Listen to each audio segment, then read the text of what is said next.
Shalom, shalom à toi, aigle royal, soldat. Encore un plaisir pour moi de te retrouver pour partager avec toi la parole de Dieu.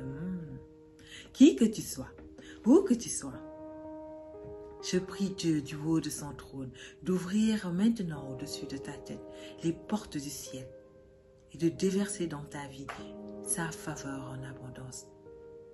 Que les portes fermées au-devant de toi s'ouvrent maintenant par sa grâce. Et que le Saint-Esprit vienne prendre maintenant contrôle du temps que nous allons passer ensemble dans la parole de Dieu. Alors aujourd'hui, nous sommes avec Luc dans son 23e chapitre, au verset 32, où il nous dit que l'on conduisait deux malfaiteurs en même temps, qui devaient être mis à mort avec Jésus.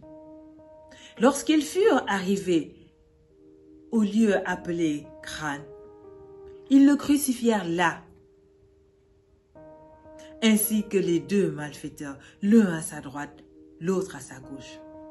Jésus dit, « Père, pardonne-leur car ils ne savent pas ce qu'ils font. » Waouh! Quelle hauteur d'esprit! Quel amour! Il a passé son ministère à nous enseigner la miséricorde, l'amour.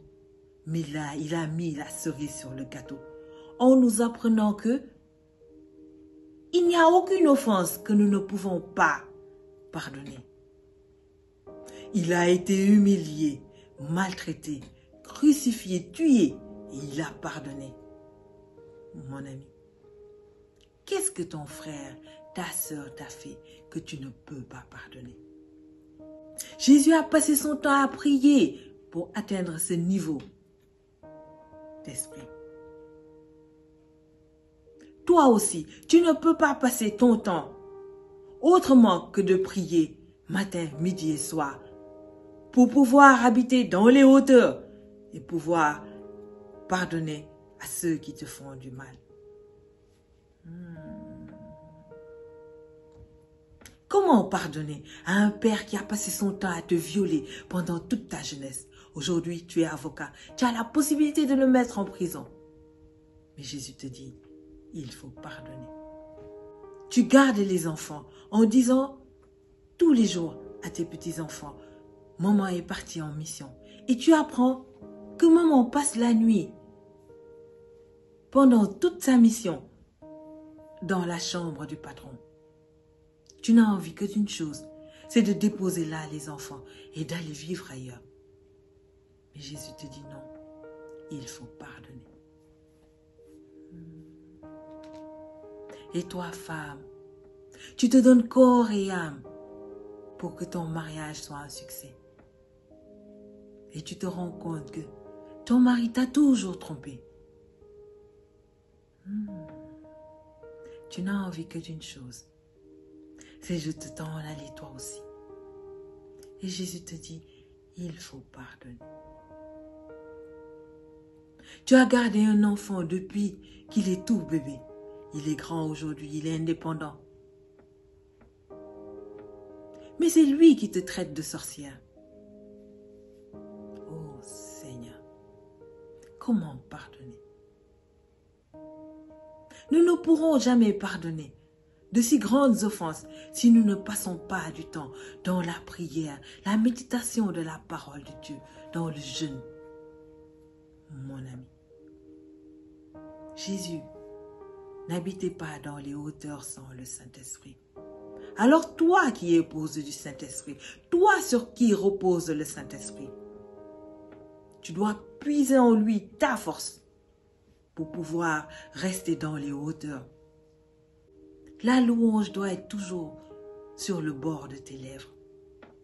Personne ne mérite, après t'avoir offensé, que tu descendes des hauteurs pour te retrouver dans un poulailler en train de caqueter, en train de médire, en train de déshonorer quelqu'un, en train de te remplir de haine, de colère.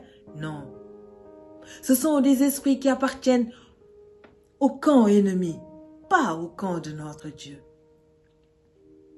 Paul, en parlant du fruit de l'esprit que tu dois porter, toi comme moi, à parler de l'amour en premier. Avant de parler de la joie, de la paix, la patience, la bonté, la bénignité, la fidélité, la douceur et la tempérance. Il a parlé de l'amour d'abord. Qu'est-ce que c'est dur de pouvoir pardonner. Luc nous raconte que Jésus parlait aux apôtres dans son 17e chapitre, où il dit, « Si ton frère a péché, reprends-le. S'il se répand, pardonne-lui. Et s'il a péché contre toi 7 fois dans un jour, et qu'il revienne à toi, disant, je me répands, tu lui pardonneras. » Oh.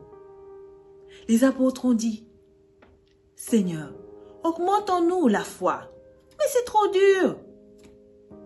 Donc toi aussi, qui continue l'œuvre des apôtres, tu dois tous les jours demander à Dieu d'augmenter ta foi pour pouvoir affronter les épreuves.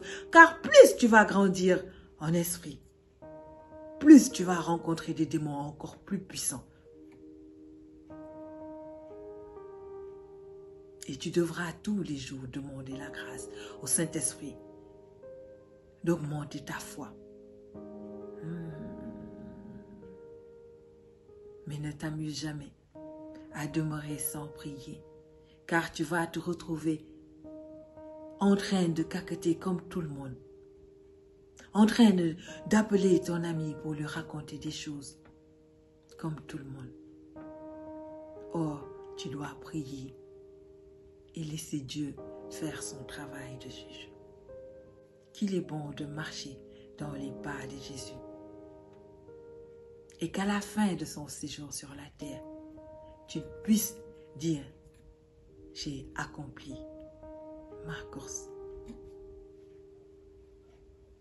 Alors, demeure connecté à l'esprit, afin que quiconque passe devant toi aperçoive dans ton panier le fruit de l'esprit, qui est comme la mandarine qui, quand tu l'ouvres, elle est si belle avec ses quartiers.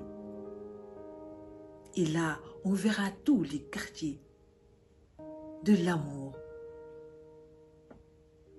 de la paix, de la joie, de la patience, de la bonté, la bénignité, la tempérance, la fidélité, la douceur, tous ces beaux fruits à voir sur quelqu'un sur qui repose l'esprit.